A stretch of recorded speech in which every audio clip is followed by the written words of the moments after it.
Welcome back po sa ating channel. Nasupalpal tuloy. Lolet Solis may matinding mensahe kay Liza Soberano. Hindi mapigilan ng talent manager at kolumnistang si Lolet Solis ang kontrobersyal na aktres na si Liza Soberano. Hanggang ngayon ay mainit pa ring pinag-uusapan ang tila pagiging ungrateful nito dahil sa mga naging pahayag niya sa latest vlog niya na pinamagatang This Is Me. Saad ni Manay Lolet, iyon pagbubukas ni Liza Hope Soberano ng Pandora Box, iyan ang laging hinaing ng bawat star na sandaling nakarating sa itaas. Pag nasa itaas na kasi sila para bang sakalang nila nakita iyon mga bagay na nagiging reklamo nila. Para bang utang na loob pa ng mga taong nakasama nila ang narating nila.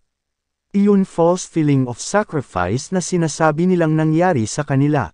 Aniya, nakakaramdam daw ang mga celebrities na ito ng false feeling of sacrifice, kung saan tila nawalan sila ng identity, privacy, at ang pakiramdam na para silang puppet. Say pa ni Manay Lolet, hindi na lang sila magpasalamat na sumikat sila, na kumita sila ng malaki, na naging masarap ang buhay nila. Chika pa niya, nakakatawa raw ba pagkatapos ng makamtan ang masarap na buhay ay bigla na lang daw magko-complain sa mga bagay na naging sakripisyo nila along the process.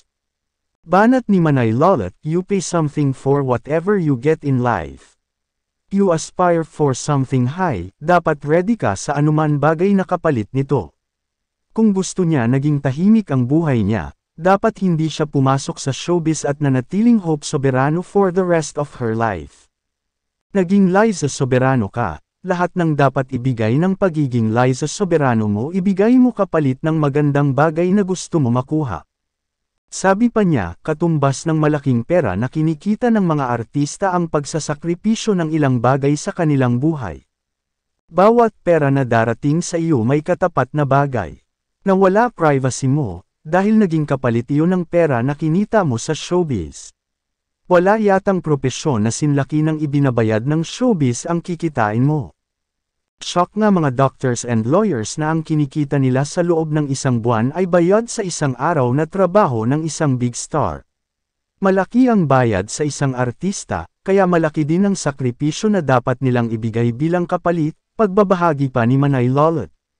Nakakatawa nga raw na nagko-complain ang artista sa isang bagay na nagbigay daan para magkaroon siya ng bahay, sasakyan, at ng mga bagay na na-enjoy at natatamasa niya ngayon sa buhay.